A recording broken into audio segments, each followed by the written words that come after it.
மேனியில பெடக்குயில் கூவையில உன்னுடைய வேதனைய நான் அறிஞ்சேன்.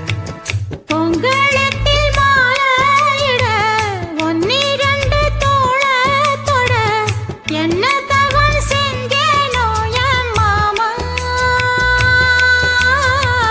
வண்ணக்கிளி கையத்தொட சின்ன சின்ன கோலமிட உள்ளம் மட்டும் வழியே நானே, உள்ளம் மட்டும் வழியே நானே.